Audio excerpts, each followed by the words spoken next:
Halo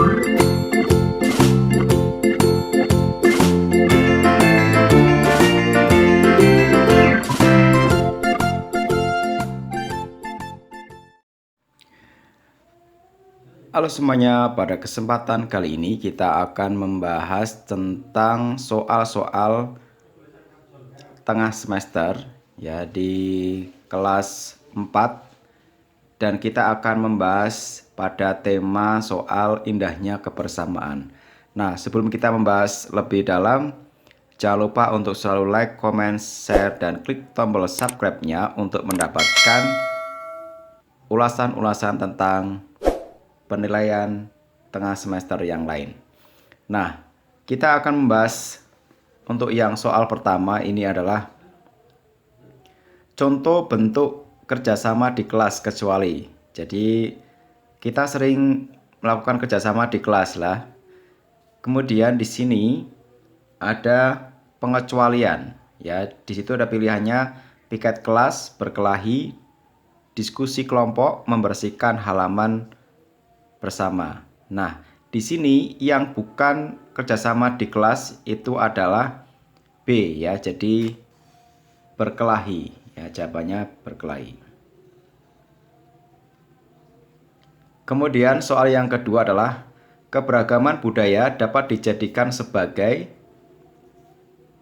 A. Perekat persatuan, B. Penghalang persatuan, C. Pemicu perselisihan, D. Pemisah persatuan dan kesatuan. Jadi keberagaman budaya dapat dijadikan sebagai apa? Nah, di sini jawaban yang paling tepat adalah yang A, yaitu perekat persatuan. Kemudian kita masuk ke Romawi yang kedua. Kegiatan yang dilakukan oleh beberapa orang untuk mencapai tujuan tertentu yang telah disepakati bersama disebut musyawarah. Ya, jadi sini adalah tentang pengertian musyawarah. Kemudian yang keempat, Pak Aditya beragama Islam. Ada sebuah gereja di dekat rumahnya. Ketika hari Natal tiba, Pak Aditya membantu menertibkan lalu lintas di depan gereja. Nah, ini adalah bentuk atau contoh dari toleransi keberagaman dalam perbedaan agama. Kemudian soal yang kelima adalah di sini ya.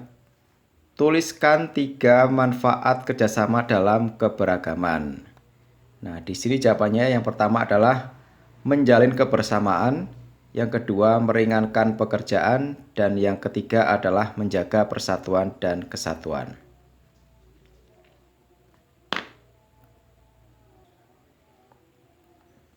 Selanjutnya ini adalah KD yang ke-3.1 ya. Pada nomor yang pertama ini ada bacaan, Tari Gending Sriwijaya merupakan tarian adat masyarakat Sumatera Selatan. Dahulu tarian ini hanya dipentaskan oleh kalangan keluarga kerajaan Sriwijaya sebagai penyambutan tamu. Namun kini tarian ini kerap dipentaskan oleh masyarakat dalam berbagai acara. Gerakan dalam tarian ini menunjukkan sikap masyarakat Sumatera Selatan yang ramah, tulus, dan terbuka terhadap tamu. Nah, gagasan pokok pada paragraf di atas adalah, jadi gagasan pokok itu adalah gagasan utama yang ada dalam suatu paragraf. Nah, di sini kalau kita bisa menyimpulkan itu gagasan utama di sini adalah yang C ya. Tari Gending Sriwijaya merupakan tarian adat masyarakat Sumatera Selatan. Kemudian soal yang kedua, pernyataan yang sesuai dengan isi paragraf di atas adalah, jadi kalau kita mencermati tadi dari bacaan, di sini ada beberapa pilihan yang isinya sesuai dengan teks yang tadi sudah kita baca. Dan jawaban yang mendekati tepat adalah C ya, gerakan tarian ini menunjukkan sikap masyarakat yang ramah, tulus, dan terbuka terhadap tamu.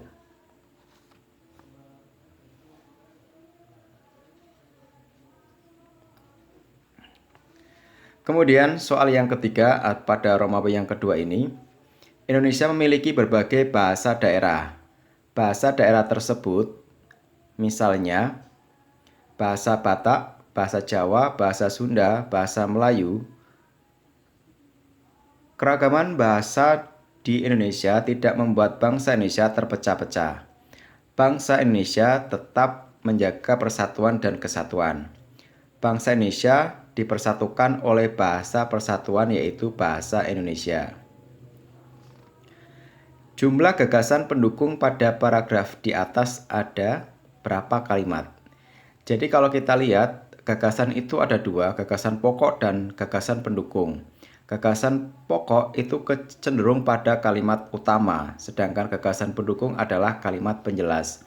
Jadi kalau kita lihat di sini adalah kalimat gagasan utama atau kalimat utamanya adalah Indonesia memiliki berbagai bahasa daerah. Nah, bahasa daerah ini didukung oleh gagasan pendukung. Nah, gagasan pendukung itu berarti setelah dari gagasan utama atau pokok.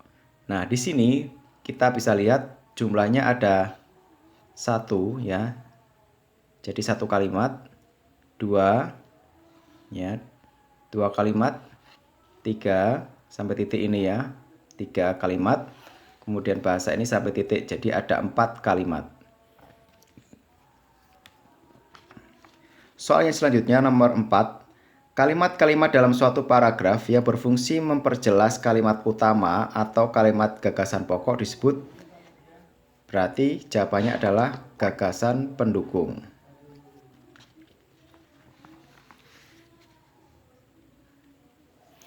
Nah, selanjutnya kita akan membahas nomor 5, yaitu manusia tidak bisa hidup sendiri. Manusia hidup saling membutuhkan.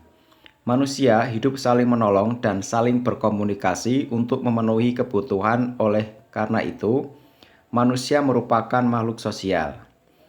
Tulisan gagasan pokok dari paragraf di atas adalah, jadi gagasan pokok itu adalah gagasan utama dari paragraf tersebut, maka gagasan pokoknya adalah manusia tidak bisa hidup sendiri. Kemudian didukung oleh gagasan pendukung di kalimat berikutnya.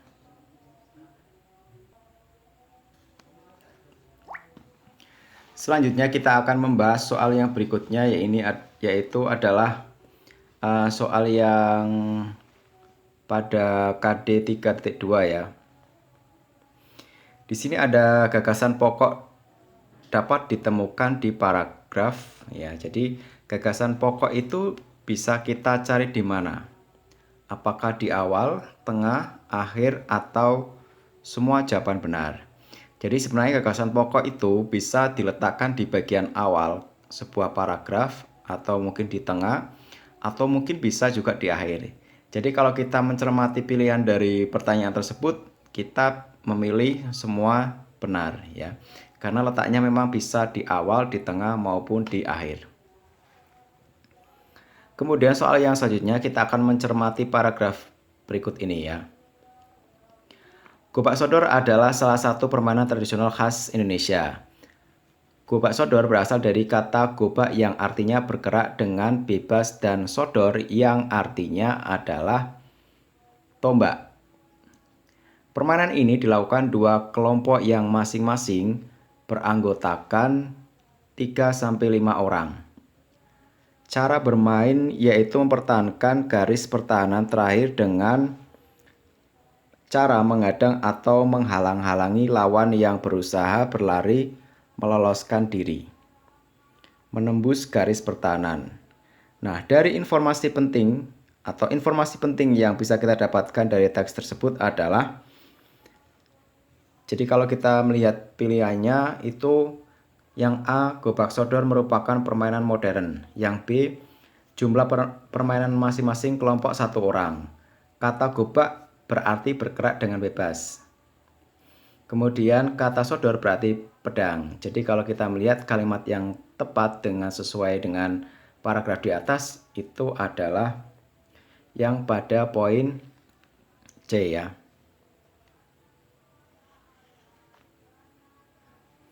Kemudian gagasan pendukung pada paragraf di atas terdapat pada nomor Jadi kalau kita lihat ini kalimat pokoknya atau gagasan pokoknya itu adalah gobak sodor adalah salah satu permainan tradisional. Jadi untuk yang kalimat pendukungnya atau gagasan pendukung itu terletak pada poin yang 2, 3, dan 4 ya. Jadi jawabannya ya, pada soal yang berikutnya kita akan membahas tentang sebuah paragraf di sini, yaitu pawai budaya sangat menarik bagi warga kampung Babakan.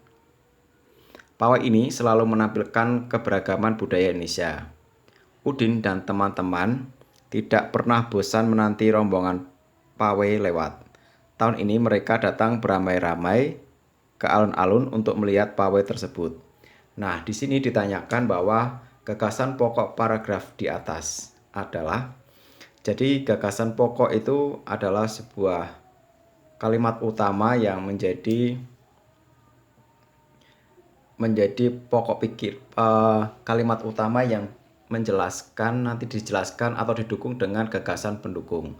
Nah, dari bacaan tersebut kalau kita lihat itu gagasan pokoknya terdapat pada kalimat yang pertama, yaitu pawai budaya sangat menarik bagi warga kampung Babakan. Nah, soal yang selanjutnya adalah soal yang kelima, kita akan bahas di sini. Batik merupakan kain tradisional Indonesia. Kain batik dihasilkan dengan cara dilukis atau dicetak menggunakan malam atau lilin yang dipanaskan. Kain batik berasal dari Pulau Jawa. Seiring perkembangan waktu, batik tidak hanya ada di Pulau Jawa. Beberapa daerah di luar Pulau Jawa juga menggunakan batik sebagai pakaian tradisional. Misalnya batik Bali. Kemudian pertanyaannya adalah tuliskan 3 gagasan pendukung dari paragraf di atas. Jadi kalau kita lihat dari paragraf tersebut, gagasan utamanya atau gagasan pokoknya adalah batik merupakan kain tradisional Indonesia. Nah, setelah kalimat itu, di kalimat berikutnya adalah gagasan pendukung ya, atau kalimat penjelas. Nah, kita bisa tulis yang pertama adalah kain batik dihasilkan dengan cara dilukis atau dicetak menggunakan malam atau lilin yang dipanaskan. Yang kedua, kain batik berasal dari Pulau Jawa. Dan yang ketiga, seiring perkembangannya waktu, batik tidak hanya ada di Pulau Jawa. Ya, kemudian kita akan membahas di soal yang soal C atau KD ke 3.6 ya. Yang pertama adalah soal yang pertama, bunyi pantul yang terdengar tidak jelas dan biasanya terjadi di ruang sempit adalah A. Audiosonik, B. Gema, C. Ultrasonik, dan D. Gaung. Nah, jadi kalau kita bahas di sini, jawaban yang tepat adalah gaung. Kemudian nomor 2, di situ ada gambar gitar ya. Bunyi dapat dihasilkan dari alat musik di samping dengan cara, jadi gitar itu diapakan untuk menghasilkan sebuah bunyi. Di situ ada A, menggesekkan senar, jadi digesekkan, memetik senar, meniup senar, atau menekan senar. Jadi kalau lebih tepatnya di sini yang benar adalah B ya, memetik senar. Kemudian yang ketiga adalah bagian telinga yang berfungsi menangkap getaran suara atau bunyi adalah daun telinga ya, menangkap. Kemudian yang keempat adalah pada percobaan di samping bunyi merambat melalui benang ya. Jadi ini ada 2 anak yang menggunakan kaleng yang di tengahnya ada benang atau senar yang mereka gunakan, dan kemudian mereka melakukan kegiatan percobaan untuk menelepon ya. Jadi suaranya nanti kedengaran meskipun jaraknya jauh. Kemudian soal yang kelima, tuliskan 3 cara menjaga kesehatan dan kebersihan telinga. Yang pertama adalah bersihkan telinga dengan cara yang benar. Kemudian yang kedua adalah jaga telinga agar tetap kering. Dan yang ketiga adalah lakukan pemeriksaan telinga rutin ke dokter. Nah, itulah pembahasan pada tema yang pertama, yaitu tentang indahnya kebersamaan di kelas 4. Pada penilaian tengah semester kali ini. Semoga bermanfaat. Jangan lupa untuk selalu like, comment, share, dan klik tombol subscribe-nya. dan simaklah video-video berikutnya.